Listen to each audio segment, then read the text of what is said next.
got so motherfucking design on right now.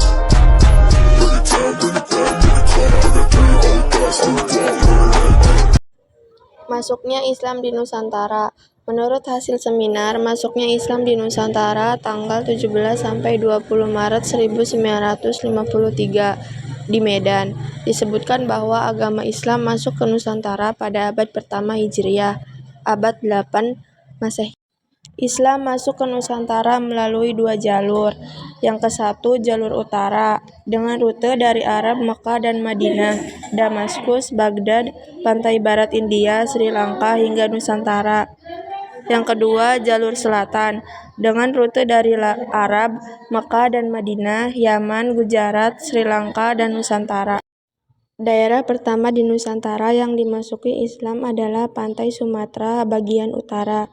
Dari daerah itulah Islam mulai menyebar ke berbagai pelosok Nusantara, yaitu wilayah Pulau Sumatera, Pulau Jawa, Pulau Sulawesi, Pulau Kalimantan, Pulau Maluku, dan sekitarnya, dalam waktu yang berbeda.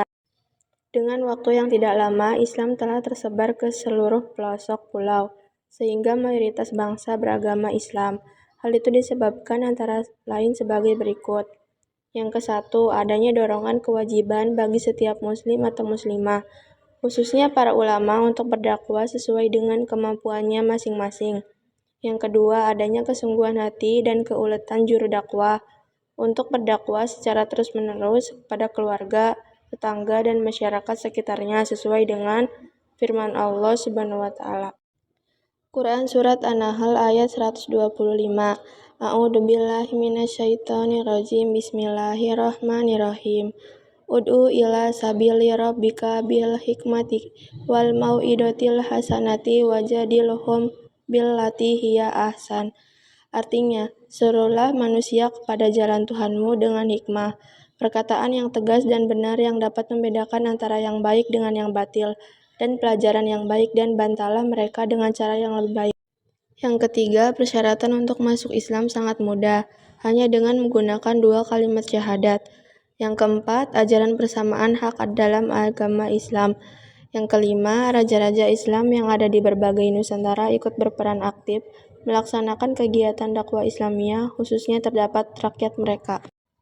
2. Strategi dakwah Islam di Nusantara. Strategi masuknya Islam dengan cara damai dilakukan dengan cara-cara sebagai berikut. 1. Melalui cara perdagangan. Letak Nusantara yang sangat strategis menjadi penyebab utama menyebarkan agama Islam. Para pedagang muslim banyak yang menetap dan mendirikan perkampungan Islam di Nusantara.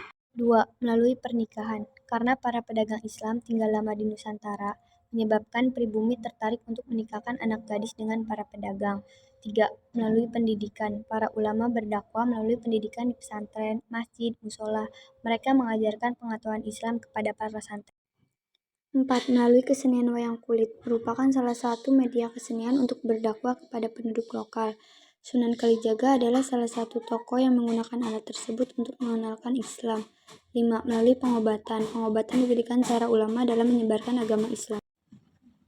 3. Perkembangan Islam di Nusantara. A. Sumatera. Daerah pertama dari Nusantara yang dimasuki Islam adalah Sumatera bagian utara, seperti Pasai dan Perlak. Para pedagang India menikah dengan wanita pribumi. Para mubalik Islam pada waktu itu tidak hanya berdakwah ke rakyat biasa, tetapi juga ke raja-raja. Proses berawal berdirinya kerajaan Islam pertama, Samudra Pasai 126 Masehi. Seiring dengan kemajuan kerajaan Samudra Pasai yang sangat pesat, perkembangan Islam pun mendapat perhatian dan dukungan penuh.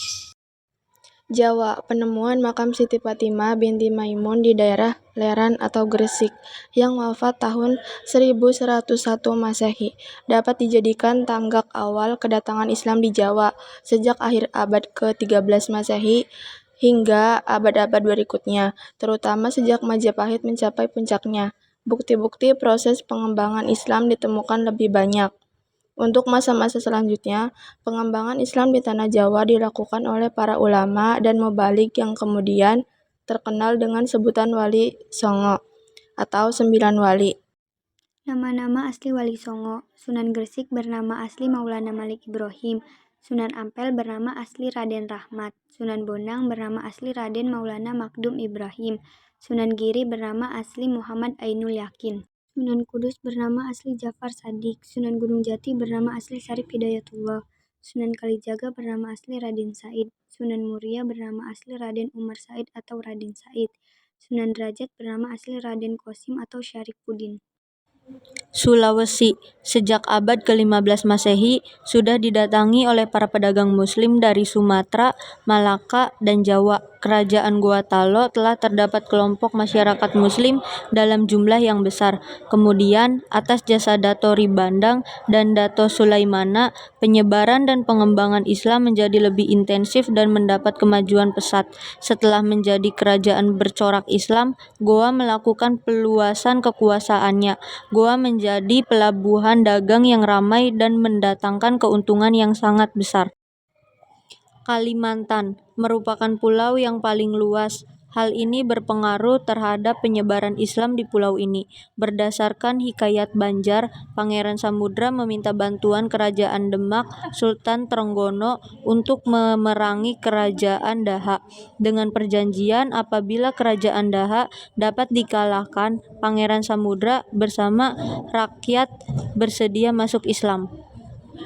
Ternyata berkat bantuan tentara Demak, Pangeran Tumenggung dan Kerajaan Daha dapat ditundukkan sesuai dengan perjanjian. Akhirnya Raja Banjar, Pangeran Samudra beserta segenap rakyatnya masuk Islam. Maluku Utara dan sekitarnya. Antara tahun 1400 sampai 1500 Masehi, abad ke-15, Islam telah masuk dan berkembang di Maluku, dibawa oleh para pedagang Muslim dari Pasai, Malaka, dan Jawa. Mereka yang sudah beragama Islam banyak yang pergi ke pesantren-pesantren di Jawa Timur untuk mempelajari Islam. Selain masuk dan berkembang di Maluku, Islam juga masuk ke Irian yang disiarkan oleh Raja Islam Maluku, para pedagang dan para mubalik dari Maluku juga. 4. Peran lembaga dan tokoh dalam membangun Nusantara. A. Peranan umat Islam pada masa penjajahan. 1. Masyarakat Nusantara dibebaskan dari pemujaan berhala dan pendewaan raja-raja serta dibimbing agar menghambakan diri kepada Allah. 2. Semangat cinta tanah air dan rasa kebangsaan Islam. Hubul waton minal iman. Cinta tanah air sebagian dari iman. 3. Rasa persamaan dan rasa keadilan yang diajarkan Islam. 4. Semboyan. Islam adalah agama yang cinta damai tetapi lebih cinta kemerdekaan, mampu mendorong masyarakat Nusantara melakukan usaha mewujudkan kemerdekaan dengan berbagai cara. B. Kontribusi lembaga Islam dan tokoh ulama Islam dalam berbangsa.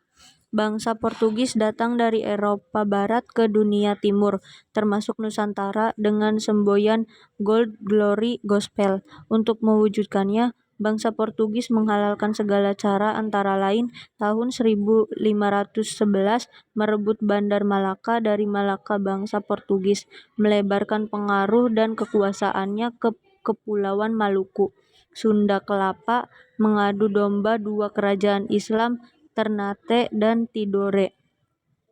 Kebencian rakyat Ternate semakin meluas ketika Sultan Hairun dibunuh secara licik. Perang pun meletus dipimpin Sultan Baubullah selama 4 tahun. Akhirnya tahun 1574 rakyat Ternate berhasil mengusir Portugis dari bumi Maluku. 2. Perlawanan terhadap penjajahan Belanda. Belanda pertama kali berlabuh di Banten tahun 1596, dipimpin Cornelis de Houtman. Tujuan kedatangannya untuk memaksakan praktik monopoli perdagangan dalam menanamkan kekuasaan terhadap kerajaan-kerajaan yang ada di wilayah Nusantara. Menghadapi sikap dan perilaku penjajah Belanda yang tidak berperi kemanusiaan dan keadilan, kerajaan-kerajaan Islam dan umat Islam yang ada di berbagai pelosok Nusantara dipimpin oleh panglima perangnya masing-masing bangkit mengadakan perlawanan terhadap penjajah Belanda. Walaupun perlawanan para pahlawan Islam dapat dipatahkan oleh penjajah, perlawanan dan perjuangan umat Islam terus berlanjut sehingga kemerdekaan bangsa dan negara Nusantara betul-betul terwujud. Peranan ulama Islam pada masa Perang Kemerdekaan. 1. Ulama membina kader umat Islam melalui pesantren dan aktif dalam pembinaan masyarakat. 2. Para ulama turut berjuang secara fisik sebagai pemimpin perang. Peranan organisasi dan pondok pesantren. 1. Serikat Dagang Islam atau Serikat Islam. SDI didirikan oleh Haji Samanhudi dan Mas Tirta Adi Suryo tahun 1905 di Solo. Tujuan organisasi ini menggalang kekuatan para pedagang Islam melawan monopoli pedagang Cina, memajukan agama Islam, menghapus penderitaan, penghinaan, dan ketidakadilan akibat ulah penjajahan Belanda. Organisasi Islam Muhammadiyah didirikan di kota Yogyakarta oleh Kiai Haji Ahmad Dahlan pada tanggal 18 November 1912. Peranan Muhammadiyah pada masa penjajahan Belanda lebih dititik beratkan pada usaha-usaha mencerdaskan rakyat Nusantara dan meningkatkan kesejahteraan mereka, yakni dengan mendirikan sekolah-sekolah, baik sekolah umum maupun sekolah agama, rumah sakit, panti asuhan, rumah-rumah penampungan bagi warga miskin, dan perpustakaan. 3. Nahdlatul Ulama atau NU. NU didirikan di Surabaya pada tanggal 31 Januari 1926 dan tokoh penting dalam upaya pembentukan NU adalah Kiai Haji Hasyim Asy'ari dan Kiai Haji Wahab Hasbullah. Sebagai organisasi sosial keagamaan, NU banyak melakukan usaha untuk memajukan dan memperbanyak pesantren, madrasah, serta pengajian-pengajian dengan maksud memajukan Islam dan kaum muslimah. Pada masa penjajahan Belanda, NU senantiasa berjuang menantang penjajah dan pernah mengeluarkan pernyataan politik yang isinya menolak kerja rodi yang dibebankan oleh penjajahan kepada rakyat, menolak diadakannya misi atau wajib militer, dan menyokong GAPI atau Gabungan Politik Indonesia dalam menuntut yang memiliki pertemuan kepada pemerintah kolonial Belanda. 4. Pondok pesantren. Pesantren merupakan lembaga pendidikan Islam tertua di Nusantara yang penyelenggaraan pendidikannya bersifat tradisional dan sederhana. Mata pelajar yang diajarkan di pesantren adalah ilmu tauhid, fikih Islam, akhlak, ushul fikih, nahwu, saraf, dan ilmu mantik. Sumber pelajarannya biasanya kitab-kitab berbahasa Arab yang tidak berharakat atau gundul, yang biasa disebut dengan kitab kuning. Para pendidik dan pengajarnya biasa disebut kini, sedangkan murid-muridnya disebut santri. Mereka bertempat tinggal di lokasi yang sama, yaitu pondok pesantren. A. Peranan umat Islam pada masa pembangunan. Dalam usaha mempertahankan kemerdekaan Indonesia, sebagai umat Islam yang merupakan mayoritas penduduk tampil di barisan terdepan dalam perjuangan, baik perjuangan fisik atau berperang maupun perjuangan diplomasi. Dalam usaha mengisi kemerdekaan, umat Islam memiliki andil besar dalam pembangunan di berbagai bidang demi tercapainya tujuan nasional yang diamanatkan oleh Undang-Undang Dasar 1945. Sekalipun dalam beberapa peristiwa terjadi ketegangan antara Islam dengan pemerintah, akan tetapi umat Islam tetap mendambakan kemajuan dalam pembangunan negeri ini. Hal ini terutama ditunjukkan organisasi kemasyarakat Islam seperti Nahdlatul Ulama atau NU, Muhammadiyah, dan lainnya. Adapun bidang-bidang yang dibangun oleh segenap bangsa yang di dalamnya umat Islam yang merupakan mayoritas adalah bidang agama, politik, ekonomi, sosial, budaya, dan hankam. B. Peranan organisasi Islam. Organisasi Islam yang ada pada masa pembangunan ini cukup banyak, antara lain Muhammadiyah, Nahdlatul Ulama atau NU, Himpunan Mahasiswa Islam atau HMI, berdiri tahun 1947 di Yogyakarta. Pergerakan Mahasiswa Islam Nusantara atau PMII berdiri pada 17 April 1960 dan Majelis Ulama Nusantara atau MUI berdiri pada 26 Juli 1975. 5. Hikmah perkembangan Islam di Nusantara. 1. Jiwa dan semangat melakukan dakwah dengan kehadiran pedagang Islam dari luar yang telah menyiarkan ajaran Islam di bumi Nusantara, memberikan inspirasi baru terbentuknya sebuah nuansa damai bagi perkembangan agama yang sudah ada di Nusantara ini. Keyakinan kepada Tuhan Yang Maha Esa berkembang dalam tatanan kehidupan menjadi baik pula. 2. Para ulama yang terus gigih mengupayakan pencerahan terhadap umat Islam.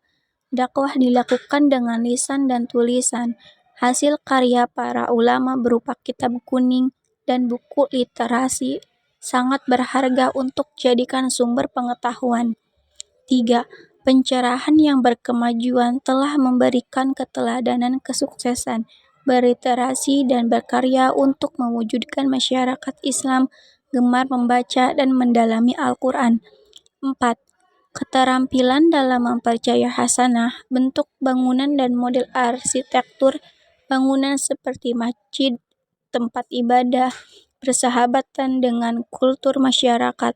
5. Kearifan para ulama dan memodifikasi budaya dan kebiasaan masyarakat setempat, membentuk gerak Islam serta membiasakan masyarakat Islam bersikap toleran, arif, damai.